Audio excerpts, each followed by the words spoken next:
कक्षा 11वीं के सभी विद्यार्थियों का स्वागत है। लेकर आ चुके हैं आप लोगों के लिए जीव विज्ञान का पेपर, बायोलॉजी का पेपर, जो कि कब होने वाला है, 9 मार्च को होने वाला है। तो आइए विद्यार्थियों, इस पूरे पेपर का हम सॉल्यूशन देखेंगे। अगर आपकी तैयारी बिल्कुल अच्छी नहीं है, आपने साल भर से स्टडी नहीं की है, तो इसी वीडियो के माध्यम से आप बहुत अच्छे नंबर लेकर आ सकते हो। वीडियो को आप लास्ट तक देखिएगा। अगर चैनल पर पहली बार आए हो तो चैनल को सब्सक्राइब कीजिएगा और इसी प्रकार आगे भी आपको अपडेट मिलती रहे तो चैनल को सब्सक्राइब करके घंटी बटन को ऑल पर भी कीजिएगा। चलिए, तो कक्षा 11वीं का वार्षिक परीक्षा एमपी वार्षिक परीक्षा की हम बात कर रहे हैं। बायोलॉजी का जो पेपर है आप लोगों का वो 9 मार्च को होगा। तो 9 मार्च का पेपर किस प्रकार आपका आने वाला है, आइए बिना देर किए हम स्टार्ट करते हैं। क्वेश्चन क्रमांक पहले से ई विकल्प का चयन करना है। वर्गीकरण की सबसे छोटी इकाई कौन सी है? बताइए, आंसर इसका हो जाएगा जाति। वर्गीकरण की सबसे छोटी जो इकाई होती है वो होती है जाति। जाति के आधार पर क्या किया जाता है, वर्गीकरण किया जाता है। नेक्स्ट क्वेश्चन है, दो असमान आकार के युग्म का समलयन को क्या कहते हैं? तो दो असमान आकार के युग्म का जो समलयन होता है उसे हम कहते हैं असमयुग्मता। क्या कहते हैं? असमयुग्मता उसे कहा जाता है। नेक्स्ट क्वेश्चन आप देखेंगे, निम्न में से जड़ विकसित होती है। निम्न में से किस में जड़ विकसित होती है? 3 और 4 ऑप्शन आप लोगों को यहाँ पर देखने को मिल रहे हैं, जैसे कि बीज पत्र से, मूलांकुर से, मूल रूप से, प्राणपुर से। तो मुझे बताइएगा, निम्न में से जड़ विकसित किससे होती है? 4 में से जो आपका करेक्ट आंसर होगा वो होगा मूलांकुर से। मूल अंकुर से जड़ विकसित होती है। नेक्स्ट क्वेश्चन देखिएगा, द्वितीयक वृद्धि होती है। द्वितीयक वृद्धि होती है एक बीज पत्री जड़ में, एक बीज पत्री तने में और द्विबीजपत्री तने में। तो द्वितीयक वृद्धि जो होती है साथियों वो होती है द्विबीजपत्री तने में। आंसर लगाओगे, द्विबीजपत्री तने में द्वितीयक वृद्धि होती है। नेक्स्ट क्वेश्चन आपकी स्क्रीन पर है, कौन सा एक समयोजी उत्तक नहीं है? कौन सा एक समयोजी उत्तक नहीं है? तो यहाँ पर आपका जो करेक्ट आंसर हो जाएगा वो हो जाएगा पेशिया। पेशिया जो है एक आपका समयोजी उत्तक नहीं है। नेक्स्ट क्वेश्चन आप देखेंगे, कॉकरोच का उत्सर्जी अंग होता है।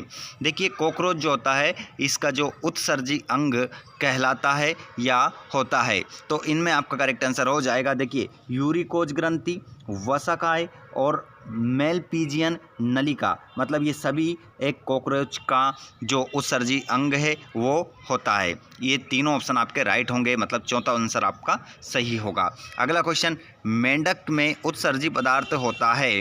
देखिए, जो मेंढक होता है, जो मेंढक दोनों जगह रहने वाला होता है, ये थल पर भी होता है और जल पर भी रहता है। तो मेंढक में जो उत्सर्जी पदार्थ होता है ये आपका होता है यूरिया। यूरिया मेंढक में उत्सर्जी पदार्थ होता है। क्या हो जाएगा? यूरिया। कितने स्टूडेंट्स लाइव क्लास में जुड़ चुके हैं मुझे कमेंट बॉक्स में ज़रूर लिखिएगा। और साथ ही हमारे दोस्त ऐसे हैं जो लाइव क्लास को नहीं अटेंड कर पाते हैं, वो भी कमेंट करके बताइएगा कि हमें उस समय टाइम नहीं मिलता जब लाइव क्लास होती है। अगला क्वेश्चन हमारा रिक्त स्थान के रूप में रहेगा। जल्दी से कमेंट कर दीजिए सभी स्टूडेंट्स। हाँ बिल्कुल, खाली स्थान देखिएगा। सबसे लंबी कोशिका होती है, सबसे लंबी कोशिका होती है। तो सबसे लंबी जो कोशिका होती है वो होती है तंत्रिका कोशिका। तंत्रिका जो कोशिका होती है वो सबसे लंबी कोशिका होती है। नेक्स्ट क्वेश्चन, ग्लाइकोजन ग्लूकोज का बहुलक है। ग्लाइकोजन ग्लूकोज का बहुलक है। तो खाली स्थान में क्या जाएगा? ग्लूकोज। अगला क्वेश्चन है, डीएनए अणु में यूरेसिल नहीं पाया जाता।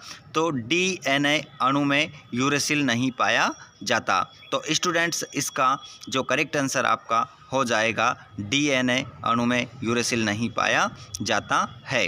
ठीक है। नेक्स्ट क्वेश्चन, कोशिका की ऊर्जा मुद्रा।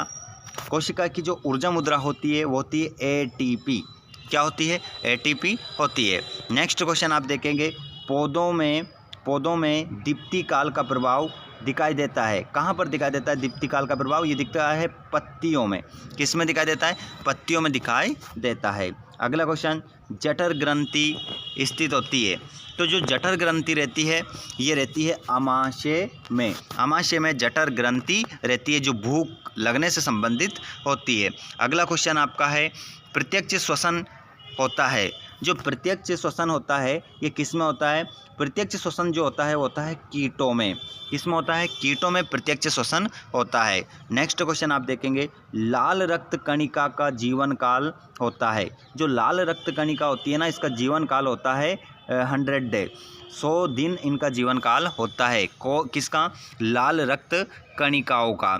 अगला क्वेश्चन देखेंगे, प्रश्न क्रमांक 3 है जिसमें आपको उत्तर देना है। यहाँ पर देखिएगा, मानव मूत्र का पीएच मान कितना होता है? तो मानव मूत्र का जो पीएच मान होता है वो होता है 6 होता है। अगला क्वेश्चन, पेशियों में संकुचन की इकाई क्या होती है? लिखिए। तो इसमें पेशियों में जो संकुचन की इकाई क्या होती है उसका नाम होता है सार्कोमेयर। सार्कोमेयर इसका नाम होता है, सार्कोमेयर। नेक्स्ट क्वेश्चन है, अस्थि के अध्ययन को कहते हैं। तो अस्थि के अध्ययन को कहा जाता है ऑस्टियोलॉजी। ऑस्टियोलॉजी अस्थि के अध्ययन को कहा जाता है। कंदुक कालिका संधि कहाँ पाई जाती है? तो कंदुक खालिका संधि जो पाई जाती है वो पाई जाती है कंधे में पाई जाती है। नेक्स्ट क्वेश्चन है, पतलियाँ कौन से भाग पर जुड़ी होती है? देखिए, पतलियाँ कौन से भाग पर जुड़ी होती है? तो ये होती है उरोस्थि पर। उरोस्थि पर ये जुड़ी होती है। नेक्स्ट क्वेश्चन आपका चौथा वाला, जिसका आपको क्या करना है? जोड़ी मिलाना है। तो यहाँ पर आप जोड़ी देखेंगे, गलती किसी प्रकार की आप लोगों को करना ही नहीं है। यहाँ पर देखिए, कपास सिवान, कपास को किससे मिलाएंगे? सिवान से आप मिला देंगे। और चिकनी पेशी कौन होती है? अनैच्छिक होती है। और लार ग्रंथि ये होती है पैरोडिट। और एलोवेरा तो CAM चक्र, एलोवेरा CAM चक्र से आप मिलाएंगे। पराग इसको आप किससे मिलाएंगे? अंकुरण से मिलाएंगे। और बोरान साइकस इसको मिलाएंगे जिम्नोस्पर्म से मिलाएंगे। और दाद कवक जनित रोग होता है। और काजीरंगा राष्ट्रीय उद्यान कहाँ है? असम में है। नेक्स्ट क्वेश्चन आप स्क्रीन पर देखेंगे, जल्दी से देखिएगा। वे क्वेश्चन जो आपको परीक्षा में देखने को मिल सकते हैं वो क्वेश्चन मैं आपको बता देता हूं। अगर इनमें से किसी भी क्वेश्चन का उत्तर आपको चाहिए तो आप हमें कमेंट करके बताइएगा, नंबर डाल दीजिएगा क्वेश्चन नंबर। और आप इसका PDF चाहिए तो आप हमारे टेलीग्राम से जुड़िएगा, जिसकी लिंक डिस्क्रिप्शन में है। टेलीग्राम से जुड़ जाएंगे तो सभी परीक्षा, जो वार्षिक परीक्षा स्टार्ट होने वाली है उसके सभी महत्वपूर्ण PDF आपको वहाँ पर मिल जाएंगे। इन क्वेश्चनों को एक बार देख लें और अपनी कॉपी में नोट कर लो। इन क्वेश्चनों के अलावा आप अपने स्तर पर भी तैयारी कर सकते हैं। अगर आपकी तैयारी कुछ खास नहीं है और आपने अभी तक कुछ नहीं पढ़ा है तो इन क्वेश्चनों को पढ़कर आप बहुत अच्छे अंक ला सकते हैं और पास हो सकते हैं।